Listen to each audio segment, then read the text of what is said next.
Tina Patel, Grayson Rosato of Nirvana, CEO and head of product. Before we get started, why don't you just tell me a little bit about what Nirvana is? Yeah, let's start there. Yeah, Nirvana it's honestly the first of its kind. It's a Montessori platform. So it's for us, it's a set of tools specifically built for Montessori. So we're not serving any other population. We are serving the adults who serve the children within any Montessori school or organization, which you would think might be. Well, I know that we've talked about in a previous conversation. It like what makes Montessori different. Why does a tech product necessarily need to fill a different need than something that already exists? And I think the reason why we exist and what Tina is honestly really passionate about is having a purpose-built tool and a purpose-built product, because that helps everybody work better and be more efficient. And that's really been our focus since I've started, and I think since you've started the project. Yeah. So it's a software product purpose-built for Montessori. Okay. Yes. And so, you just touched on tech in Montessori. It sounds a little counterintuitive from my understanding. For a lot of people it does, yeah. So what are the trends? I mean, obviously any business model nowadays needs to incorporate technology. There's not a lot of exceptions to that. I can't think of any. Yeah. So how have you two bridged the gap of of Montessori, of a learning environment, of young children who we all know shouldn't have tech, admins, guides that need to use technology. How have you bridged that and stayed true to Montessori? I think it's about staying true to the pedagogy. Okay. We're not trying to change what Dr. Montessori created, right? We want to make it easier for the adults to do their job, save them time so that they can spend more of their time on the children. And it's simple as that. Everyone's talking about the work-life balance and teacher burnout. There are many, many things that teachers have to do on a daily basis. Yeah. We just want to make it a little easier for them and to have that work-life balance, spend time with your own children, leave work at work. Yeah. And that's what we have designed. And I think the way Grayson's been able to put it together is amazing. Okay. So for you, Tina, I know you've got an incredible education story and everything, but you started your first Montessori school in 2007. Okay. So almost 20 years ago now. Yeah. And you've grown that. It's been incredible success. But stepping into software development, product design, obviously that's where you came into the mix. Yeah. Because you don't have a Montessori background necessarily, correct? No, I don't even have an education background. My whole background in tech has really been serving really niche populations and really niche products. Yeah.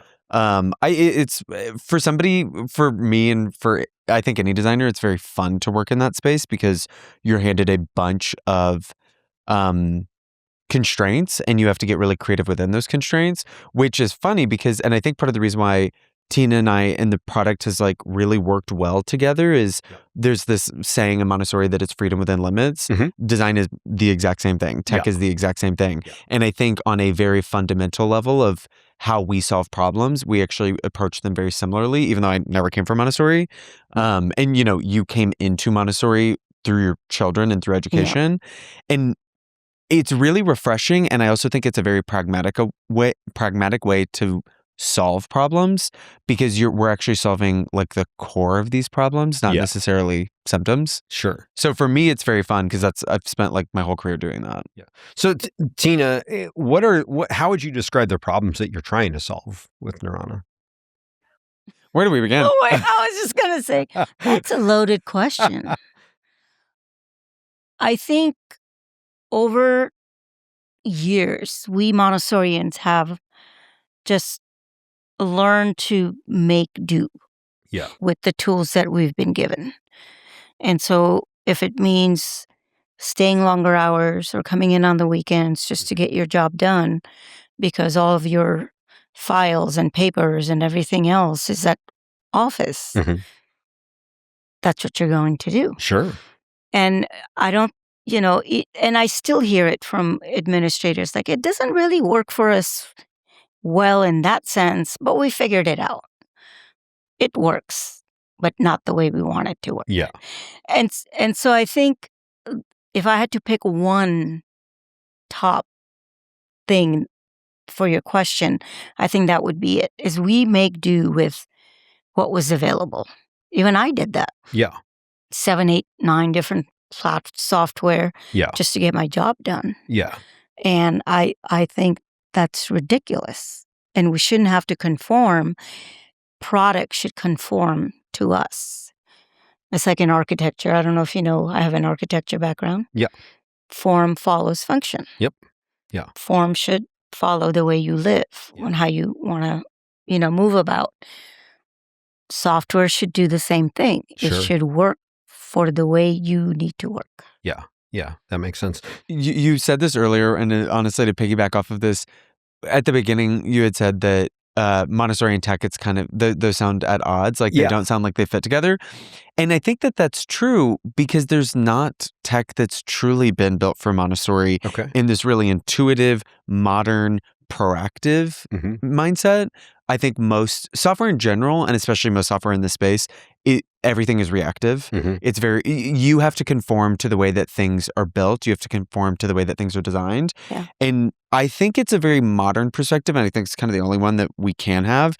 Every tool, every experience that we build is very much based off of a current problem today, how that problem plays out, all of the ways that people are trying to circumvent that problem. So it's exactly what you're saying. They have tech. They have to work around their tech. And we want to strive to always be the first platform where that is not the case. And we attack that a bunch of different ways. But I think that that's unfortunately a novel concept to have. Yeah. Well, it's easy in technology to check a box or two to do something novel that's helpful. Yeah. But there's a strange phenomena when you check 7 novel boxes in different ways, then suddenly it's less useful than not having any of it. Completely. It's a strange thing. Well, it's also, it's I don't know, in most jobs we do things repetitively. It's over and over again. We try to get better over time. I think Montessori, that's very true. Every child's journey is very different. Yeah. But the systems that the children rely on, that the schools rely on, is almost the same every day. There's always the same steps that you have to follow to help the child figure out their own path. And especially when you put that into a software sense, you have to consider that nature of like how often this is going to be done and how that's going to be felt every single time. Yeah. Because if you create something that's useful, it might be useful. If it takes you too much time, that's not useful. And you have to think about the one-off things. Exactly. Because you're dealing with children, right? Yes. So not every day is going to be the same. Yep. And so that's what we've done is we've thought about one-offs. What if Johnny just doesn't want to work today? Yeah. How can the teacher what can they look at the data that they're collecting? What can they use to get Johnny to be excited about doing work again? Yeah. And so a lot of those one-off things are also, but that also means that we're staying true to the pedagogy. Yeah. We're not conforming it. We're conforming to it. So how do you, because you two have to work side by side a lot on this. How do you two work out to make sure that Montessori pedagogy is getting into the software? Honestly, it all comes from real life experiences that after creating a school and running a school for 20 years, and now your daughter's doing it, your daughter has a completely different perspective because she grew up in it than you did. And parents are different. Oh, parents are different. Parent expectations are different. Yeah. Something that's actually been really useful, Tina School is Montessori 1 in Albuquerque. It's a very large school that's been operating for a long time. So there are guides that have been doing this and are seasoned professionals for years and years. And then we also have guides and it's their first year. And getting all of these stories and experiences, we kind of have every end of the spectrum from what we need from users of every type, which I think has been super, super crucial to our success and why our platform operates and feels the way that it does. Because if I talk to somebody who's been doing this for 20 years, they're going to give me a completely different system that they follow versus somebody who came out of a training center yesterday. Sure. And I think that I'm happy you mentioned it because there is so much variability in everyone's day to day. Everybody's brains works differently. Children work differently. And you have to create a solution. And we always work to create a solution that addresses like 90% of everyone's needs. You will never get to the 100%. You will never get to perfect. Perfect doesn't exist. If you can get to a really flexible 90%, you all of a sudden have given somebody multiple ways to attack a single problem. So they're much more likely to do it more effectively, and do it in a way that scales. And I think that's something you've always been very focused on, even with the way that you're running your school is, okay, I'm noticing that this is happening. I'm noticing that parents are having the same concern or have the same question or there's a gap here. Yeah. I feel like every time that you've come against a problem, it's what is this system we can put in place, not how do we just solve this problem this one time. It has to be the system. Yeah. And that's where the burnout comes in. Yeah. And they need to know. So they're not dependent on us as the head of schools, right?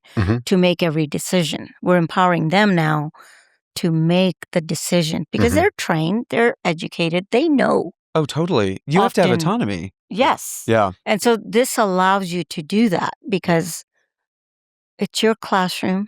They're your children. Yeah. You know them much better than I do. What would you do kind of thing? Yeah. And they can do that easily. Yeah, that makes sense. So obviously, sticking to the Montessori pedagogy, you're a AMI, your school's AMI. There's lots of AMS customers that you work with as well. Obviously, you guys aren't handing iPads to kids in classrooms. We can assume that's not happening. So what is the actual, how are people actually using this? What is the function that it serves? We're using it at Montessori 1. Children were excited the first week, maybe beginning of the second week. Yeah. Like, what is this? Why are you suddenly using this? But as soon as the guides said, this is what I have to use to get my job done. Yeah. And then the novelty wore off. Sure. But now you walk into a classroom, you can't even tell that they're using it. Yeah. It's one touch, quick movements. Yeah. You don't have to remember anything. You don't have to write down anything. Sticky notes are thing of the past. Yeah. And when you do it in real time, the data is more accurate. Yeah. Then you're trying to remember at the end of the day what happened. Absolutely. Right? And now your assistant can help you with that data collection too. Okay. Because she's your eyes and ears too in the classroom. So now you're working together. You're not jotting down separate notes and then you're trying to combine those to see. Yeah. So guides are using it in classroom, taking notes, noting what's going on. And what you'll see at Montessori 1 is guides will be sitting on the floor giving a lesson. Yeah. The iPad will be just upside down in their lap and no one, it's not there. Yeah. Well, and we work with a few schools that are no technology at all anywhere. Sure. They have a very specific viewpoint and they have a very specific set of rules and guidelines that they follow, especially around children, which, teach their own. Everybody runs their school differently.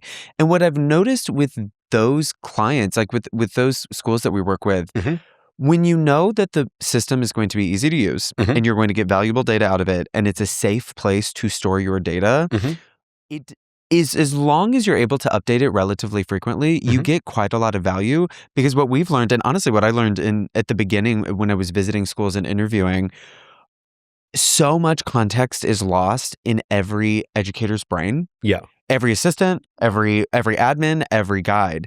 So when you lose that context, even if it's in your notebook, if it's lost in your notebook, does it really do good at the end of the day? Are you really able to make actionable steps and create a plan and document things and share things with parents? If you've written it all down and you wrote it all down in the moment, and then it's gone because your brain simply cannot look through 200 pages of a notebook at the end of 6 months. Or somebody just had an accident, you're in the middle of writing. Off you go. Or somebody has an accident and you lose the notebook. Yes. Multiple people have lost their notebook because water gets spilled on it. Yeah. And I think that is a huge step towards honestly the future, but the modern day for Montessori is to have a centralized place to keep all of this information about children. Yeah. Because in the moment, it's incredibly useful. So every guide knows so much context and nuance about each child. Mm-hmm. When that child eventually leaves that school to move on in their education journey, if that context stays within that guide's brain at that school, that is doing so much less positive change and so much less good by just staying there than what it could if you're able to take it with you. And that's really the larger goal here is to be able to give every single parent and child this really valuable, robust set of data. Yeah, this robust little bundle and packet that they can take with them moving forward to either recognize areas that they can improve or recognize areas that they do really well in and what that could mean for them in the future. You know? So how does that, as I'll put on my parent hat for a second. I'm a parent at a school using Neurana. What does that do for me? Like, do I get reports or what does that look like? Yeah, the parents get to interact at home in a couple of different ways. We're able to share the child's educational progress, through different lessons and through the albums in Montessori, which most parents are unfamiliar with. We're able to share when there's really special moments that happen at the school. So depending on whether that's, something was really understood, something was shared, whatever that might be. Yeah. It's really up to the guide and to the expert in the room to determine what to share. Yeah. Where we go from there and what we're also able to do is educate parents along the way of why Montessori is so uniquely special and really valuable. Because for most parents that don't come from Montessori, and I know you deal with this all the time, they have no concept of what the value is when their child is 3 years old doing these advanced lessons. Well, we're taking the mystery out of Montessori. That's a really good way to put it. It's not a mystery anymore. So when you ask your child at the end of the day, how was school? What'd you do today? It was fine. It was fine. It was fine. Or often nothing. I did some stuff. I was bored. Yeah. And then parents are like, well, what am I paying you for? Yeah. But and why am I choosing Montessori over traditional childcare? Yeah. And we know your child has been busy. Those 6.5 hours there with me. Yeah. Because it's not just mental, it's physical. Yeah. Social, emotional. I mean, so many levels that this is happening. And no one has any idea. So when you start now looking at the whole child and start collecting data on the whole child, we're just blown traditional education out of the water. Yeah. It's interesting to go on a tangent here, and now I'm going to put on my dad hat. Obviously there's a lot happening in the world right now, like everything with AI, that's all a big conversation. But I feel like things that are physical, tangible, are exponentially more important as a go forward than they have been in the past. Yeah. Because we live in, we're on the precipice of stepping into a virtual world in so many very real ways. Oh, for sure. And it's funny because with my kids, I've got a 6-year-old and an 8-year-old.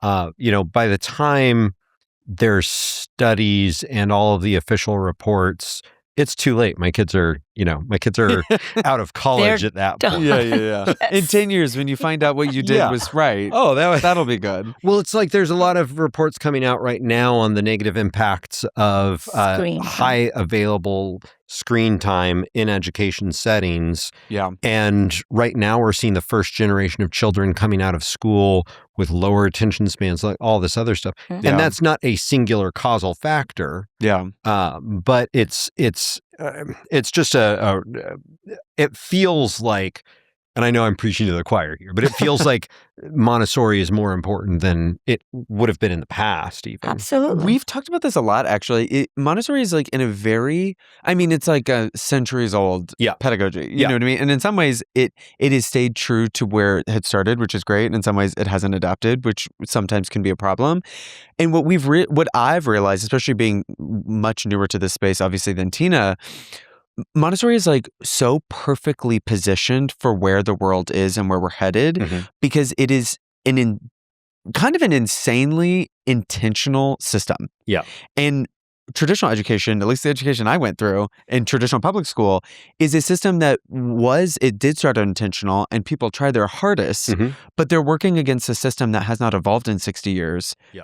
And it's what you're saying. It's too late. We're already past that. Something needs to shift, and Montessori's already poised to really capture that shift. What I think works really well for us in Narana and the way that we think, like just through a Montessori lens, is when Montessori is so focused on being intentional, having a high level of detail, and really like a focus on craft, like the way you talk to children is specific, the way the room is organized is specific, the way that, the day is structured is been thought of.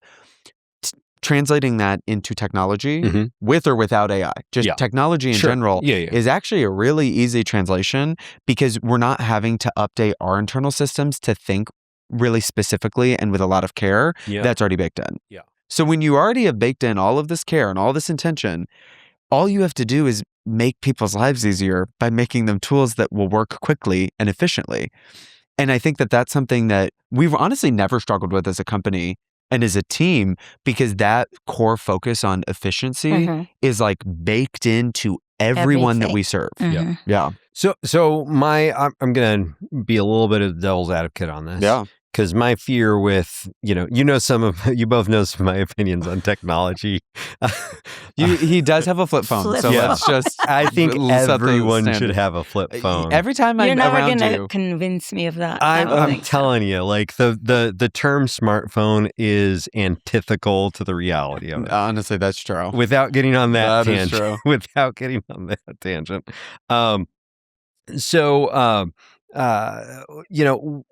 When I think about efficiency in technology, I always worry that it just moves the needle, the expectation up. Okay. In what way? So we'll talk around AI. Everybody's, kind of the general statement out there is like, oh, you need to learn AI so you can keep up. Yeah. Well, the intention there, the implicit statement is that you're going to squeeze the amount of productivity you can get in so that now you can add more time. Like you go back to studies in like the 70s and 40-hour work week. Yeah, that were predicting that we were going to be working 20 hours a week by now. Yeah. That has not happened in a capitalistic society. You're lucky. Although new generation. So how? Yeah, true. So, that's always kind of my red flag with the concept of efficiency. How would you encourage schools to measure hey, what should their objectives be around technology? And what should they keep their eyes on to make sure that they're achieving those objectives? I'm sure you have a lot to add to this. We had talked about the person development chart that we want to implement. It's the what was it, the bullseye? Yeah. I think that that's a really good lens to put this through because... so the professional development or the professional growth. Yes, of each. It's not individual person. We talked about this internally because we're talking about staff retention and staff growth and education. And Tina had brought this worksheet that is it's basically a bullseye and it's divided into quarters. And you're basically measuring each person on your team, not on if they're actually just doing the job, but if they're growing and evolving and changing and expanding, which I think is very similar to how we think about children growing. Yeah. And this, I feel like, is very related to that because it's more focused on the quality and the depth, not necessarily the amount. It's the quality of the work that you get done. It's not how many hours you spent doing your narrative reports, right? Yeah. Because those are 18, 20 hours a semester easy per teacher. Do you think you can realistically shrink that? Absolutely, down to at least 2 months. And 2 hours. You know what you do when we're 2 months. Yeah, 2 months. 2 months. No, you know what you do when what we do when we talk about for example, being able to shrink narrative reports takes 18, 20 hours minimum. Okay, let's say that takes 2 hours in the future with what we want to do and where we're going. Instead of, now you have 16 hours free, you can go fill it, you can do double the amount of reports. No. All you get to do is get more sleep, take care of yourself, spend more time with the children. You get to fully 360 feedback into yourself and your life because what we're asking educators to do is already too much. Yeah. Everyone's Nobody's already arguing that. We are already at the brink. You have to be the most patient and empathetic person that you can be every single day. Let's not add 20 hours of admin work on top of that. Yeah. Nonsense. Yes, it's bureaucracy. It's like ditto sheets in traditional schools, right? Yeah. We got those as homework. What did that do? Yeah. To me, I think it just showed that the teacher didn't do their job in the classroom. Yeah. Because if they had, I wouldn't have to do this at home. Same thing. It's like we don't want to waste time for people. Yeah. We want to save them time so that they can choose to spend it however else they want to. Well, so one second. So if let's say you didn't make Neurana. Let's say you bought Neurana. And I'll put an asterisk on it. I know it's a free product. So let's say you bought it for free. Yeah. Working with your admins, your guides, what would you be looking at to say, like, this is a great tool. This has been successful for us? My teachers are going home with a smile on their face. They are not taking files and their computers home any longer. Okay.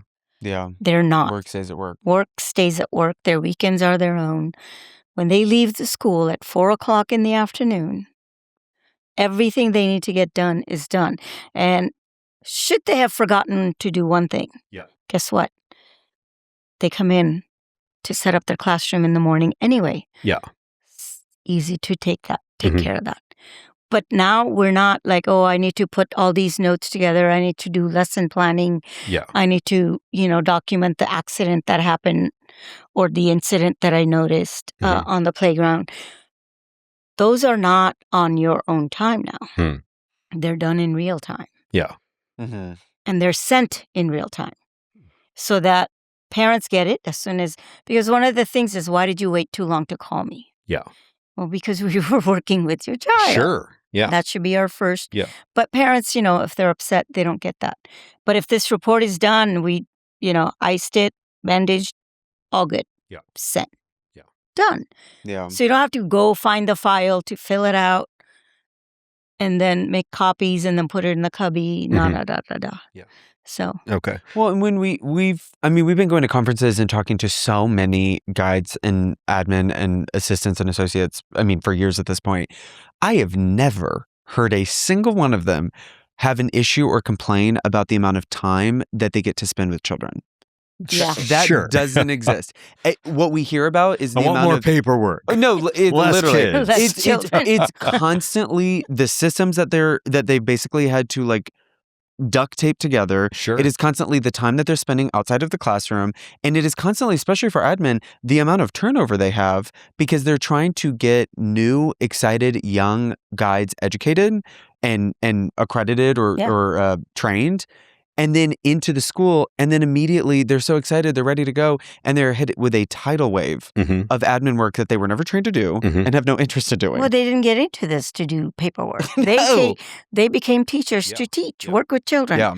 Let them do that. And if we can, all we ever care about is shortening that gap. Yeah. From the necessary admin things that need to get out the door versus all of the time that you love your job and you can't stop talking about the children that you serve, Yeah. Yeah. No, because in my dad's seat, like, it's like, I need that information. Yes. Like I there's a need that. need. You have Like, a right to and that information. I have a right. It's my child. Yes. And I'm paying a lot of money for this. Yeah. So I get the dad seat. On the flip side, Brianna, my wife, she was a BCBA for years. And there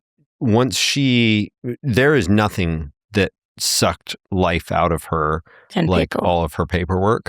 Yeah. And it was just that much It's like doing less homework. Yeah. It was that much less time she was actually spending helping a child, which Yeah. is why she got into that. Yeah. Well, this goes even further of like, we're talking about paperwork, we're talking about the admin work of it all. Yeah.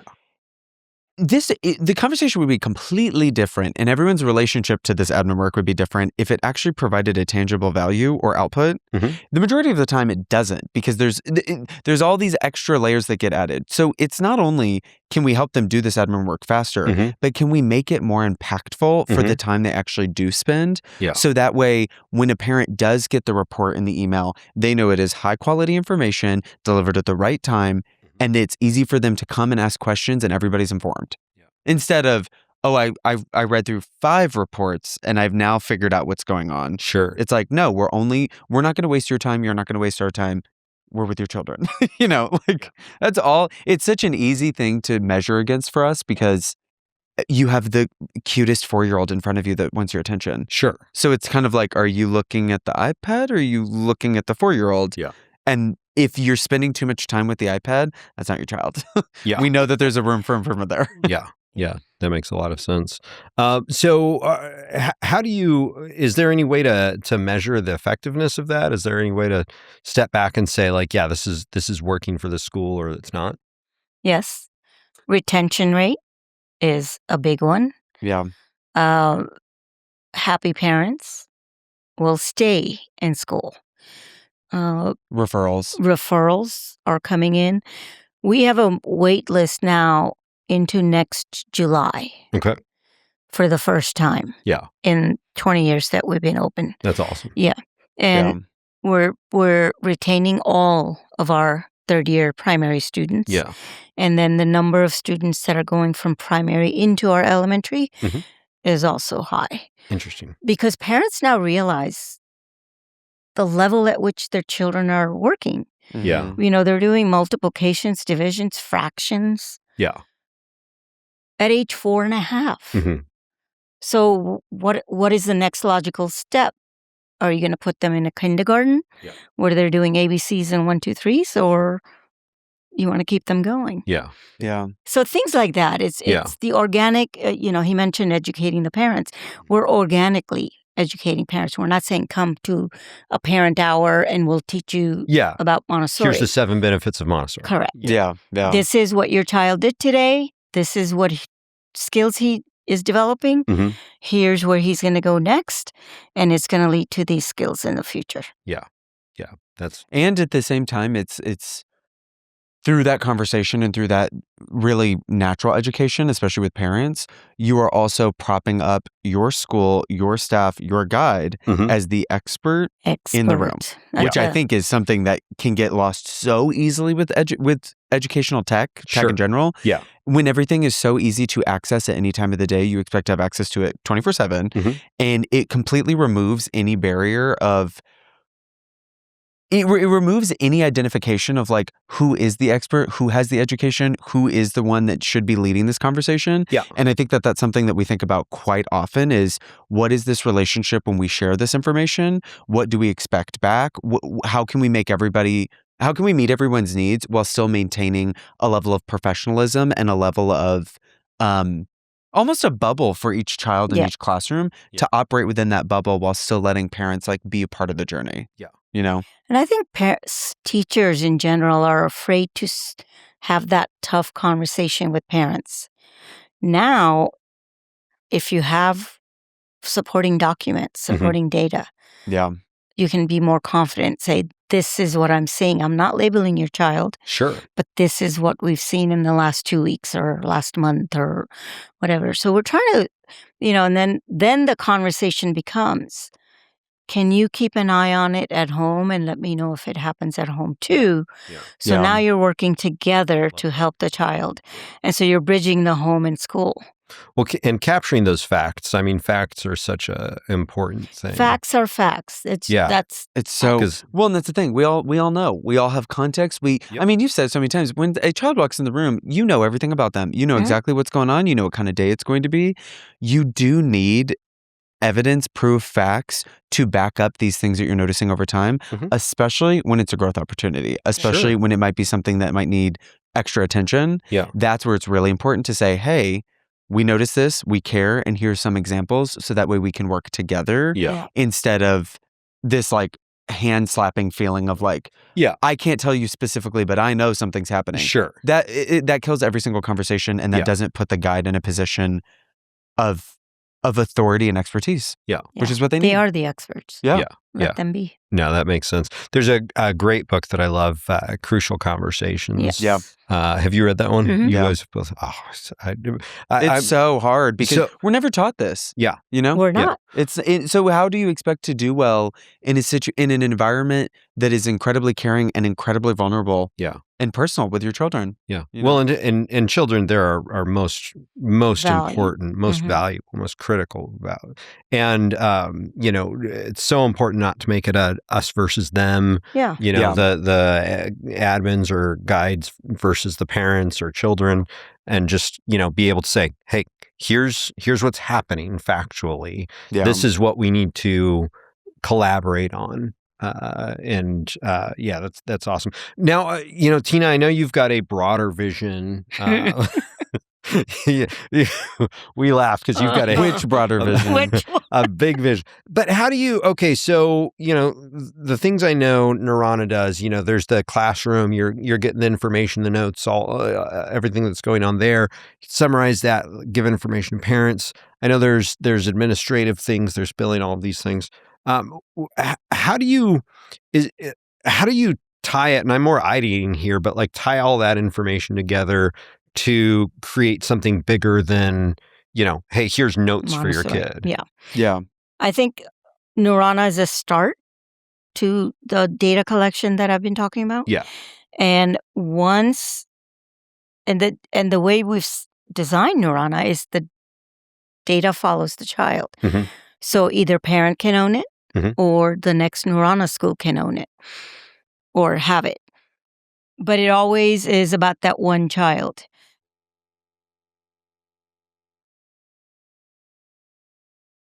That's fine. Flip phone alarm. I know.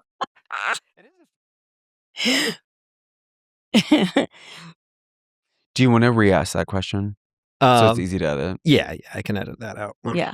No, but Neurana can continue the data with the child. As the child grows, the data is going to grow. Yeah. Parents can now add things that they find is important for the child. As a child develops, goes into middle school and high school, I want them to be able to take all of their data, their entire life, and decide what aspect of their life they want to showcase for college application. Yeah. And so we're calling it Education DNA.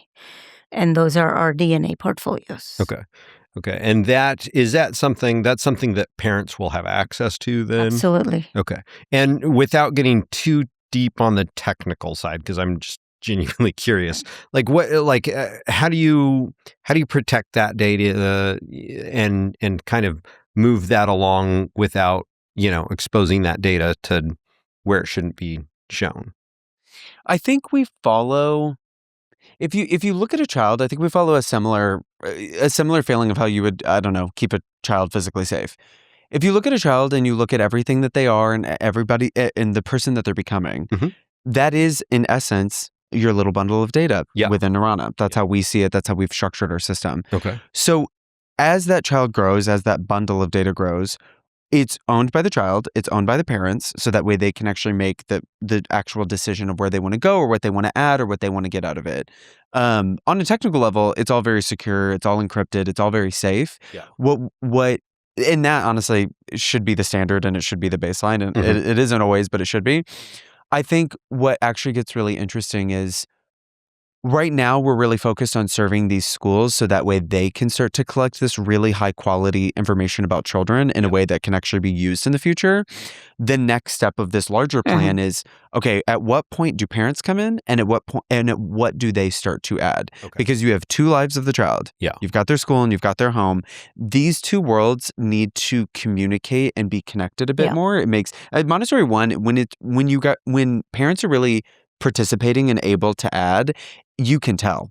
Children flourish. It really completes the whole Montessori system for them. Everyone's on the same page. And I think that's where we go next, and that's what we really add to this is getting parents on the same page and actually having them add to this through their own experience that's really built for them. It's a virtual shoebox. Yeah, honestly. As a child grows, that shoebox gets bigger and bigger, right? Sure. But now we're going to make it easy to do the collection of whatever, child's playing piano. I took a video of the recital. I want to show that. Yeah.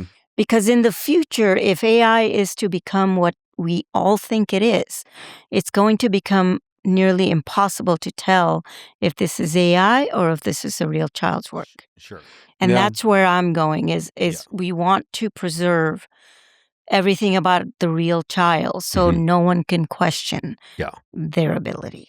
Well, and when you have multiple sources of information, when you have the child, when you have the educators they've worked with and the parents, you just get a 3D picture of that childhood and that development that you would not get from any system I think that exists today that only focuses on one of those perspectives. Yeah. There's apps for parents to track children. There's apps for children to write in a journal. Again, it's all fragmented. That's the thing. That is the problem. And you just lose it's almost like why capture all of this and why do the work to really understand what's going on over time when it's going to be fractured. Yeah. Because you will lose so much in those in the crevices of that. Sure. And I mean, that's always been the focus, but I think Neurana has been the key piece to this entire longer term vision because Montessori is already so well equipped to really care and document and help the child create their own journey. Yeah.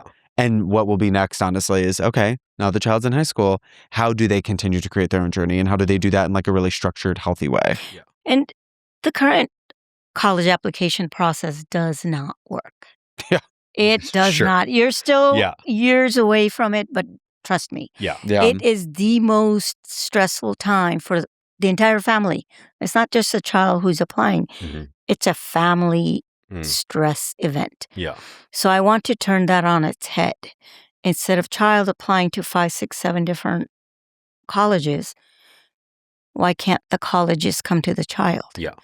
And access the DNA portfolios with the child and the parent approval, of course. Because then it's verified authentic. Yes. When everything's fake. Yes. The child gets to decide what they want to show the colleges or not. Yeah. Private stuff, if they want to keep it private, absolutely. That's your prerogative. But you want to showcase who you're more than just ACT, SAT scores, and you're more than just your transcript and grade card. Yeah. I think that's where I've always had issue with that, and I think that's what I'm excited about is turning that around. Yeah.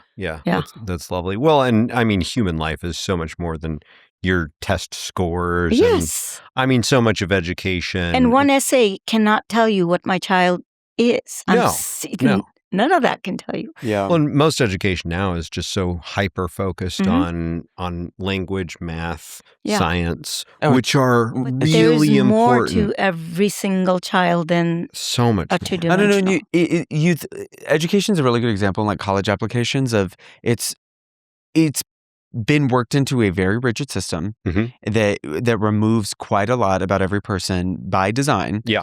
And that's how this is developed. But when you think about the way that the rest of the world works and all of our relationships work, I feel like I have countless examples and stories of myself or other people I know starting businesses, working for businesses, meeting new people, finding their life partner, because there was all of this soft skill connection, these intangible things that connected you with like minds. Why is that completely missing from the majority of education and upper education? There's got to be a way to bridge this gap because as AI starts to chew through all of the minutia of work and the minutia of life, hopefully, and that's, where it ends, we do need to really set ourselves up and set up the next generations for actually being able to display their talents in a really authentic way a lot earlier on. And where they can actually do something with it. Yes. I displayed all of the talents I have today when I was 5. Yeah. I don't think that any of that was documented because I was also in public education. There wasn't internet. It's like where could each one of us be now if some of these things we might have had that thread to pull 10, 15 years ago, whenever, And I switched countries, so I mean that even makes it there's harder. a whole other piece there. That's a whole story. We got to do an episode on that whole story. That's amazing for anybody that. But with the DNA portfolio, one other point I want to make is, everyone has skills that they don't think are worth anything. So if a college is looking at this portfolio and suddenly they see something that's amazing and exciting about that child. Yeah. that could become their future. Yeah. But the child would never think of that. Yeah. Or the parent may not. Like my daughter, they would Sydney, never write it into an essay if they didn't even think. Yeah, because my daughter Sydney loved dance. She did dance all through middle and high school. She did dance as soon as she could start walking. She learned Indian dancing. Yeah.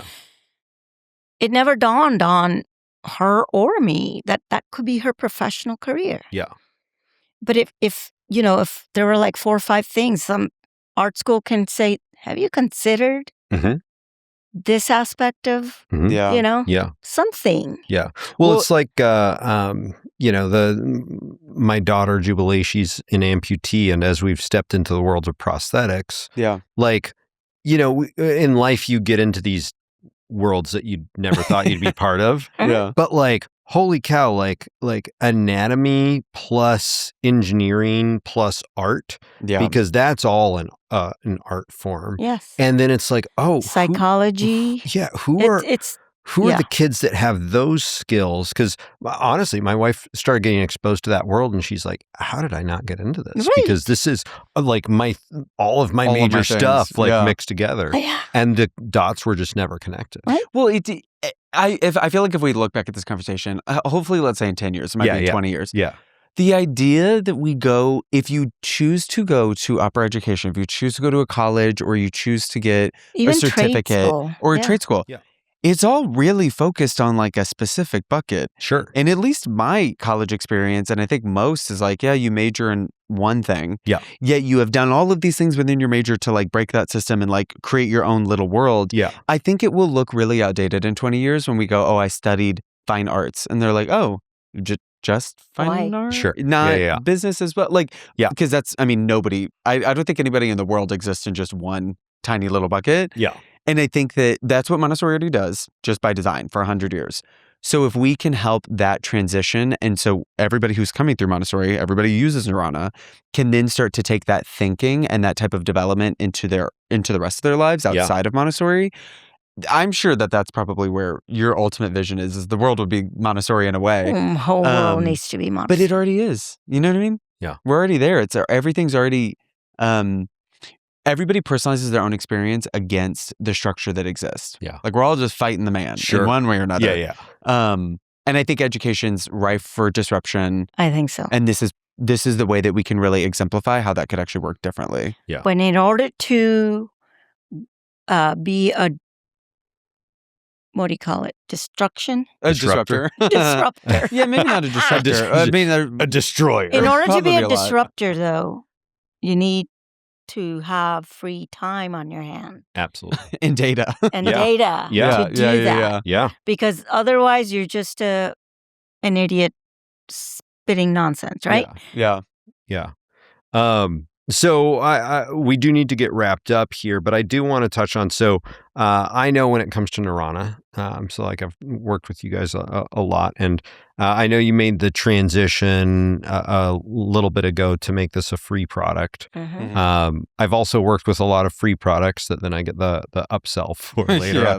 Unlock these features, which I know y'all aren't doing. Mm-hmm. So tell me a little bit about, how are you making this a sustainable model? Because I know your heart is to serve the Montessori community and create these bigger ripples into education and people's lives. Yeah. So how is that all working? I think this is about giving back to the community. Thank you for identifying that. But we charge, it is free completely. Yep. All of our features are free. No charge, no upsell, nothing. Yep. We do charge 0.85%, like a platform fee, to every invoices that the schools send out. Yeah. And that is how we make our revenue. Yeah. Yeah, it was a really intentional decision because we did not want to prevent public schools, smaller schools, schools that don't have disposable income, which is there's a ton of them, from actually being able to benefit from this. Sure. And when we looked at everything, we realized, processing invoices and doing custom billing, which we do, is the most expensive thing for us to run and maintain. Yeah. That is the one place that we know that we need to support ourselves to continue moving forward. Mm-hmm. So that's why there is this small fee on every invoice, which interestingly enough, has actually opened up the door for us to work with so many different schools that we never would have been able to before. Even if we were $1 per student per month, even if we were the cheapest you could possibly be, it could be a penny. It still limits people from. It still limits different schools from working with you. And we started out thinking subscription. Yeah. So much. Oh yeah, that's what the industry does. We said, it's just that. But it became, in my mind, a race to the bottom. Yeah. And I think that's where I was like, no. And go ahead. What I love about it is, because I know from talking with you, and I know it's the same with you, Grayson, is it allows you to support the schools that are smaller that can't necessarily afford this. And, quite frankly, and I'll say it because I don't think you guys are going to say it, but it's like, hey, if you are a profitable, strong school, hey, use the billing, use the billing features so that you can help pave the way and pay for this product to exist for other schools too. Actually, multiple schools have said that to us. They're like, oh, that's actually very cool. Because and we've said, we're like, even if you don't use billing, it's still free. Like, we're not going to come get you at some point, because as long as we have many schools that we're working with, we can always make this work. There's always, the burden is always shared. Sure. And the schools that are larger, that are profitable, multiple have said, oh, I love that. That's amazing. You really are actually living in your values, which feels really nice, because that's why we made the decision. And for people to see that and actually want to participate in it, I think has actually been really surprising to me. We had a school from Africa just reach out and said, we can't afford to pay for that. It was so nice to tell her. Don't worry. You don't have to worry about it. Yeah. It's free. She was surprised. Yeah. Well, she has a small school. It really incentivizes us. We grow as a company when you grow as a school. Yeah. And I think that is a really great place for us to be in, because our entire job and the way that we support ourselves is by making a product that you love using. Yeah. And something that's actually really useful. Because if you stop using it and you stop using billing, we can't support ourselves. Sure. So we have every incentive to listen to you and to work with you and to grow with you, which is, it's awesome.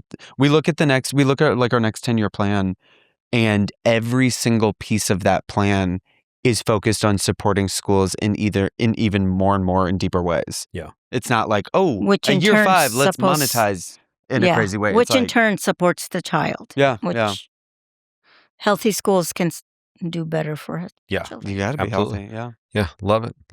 Well, thank you both so much for spending some time with me here today. Yeah, thank you. Yeah. And if anybody wants to check out Narana, how do they learn more, get in contact? Yeah, they can. Anybody can visit our website, noorana.app. How do you spell that? It is Noorana. Okay. And it's .app, surprisingly. And you can sign up for an account there. You can get in touch with us. We can do a demo. You can get in touch with me or with Tina. Our contact information's on there, and we'd love to hear from people. So if anybody has any questions, I'd love to talk to them. Cool. Awesome. Well, thanks again. Yeah, thank you. Thank you.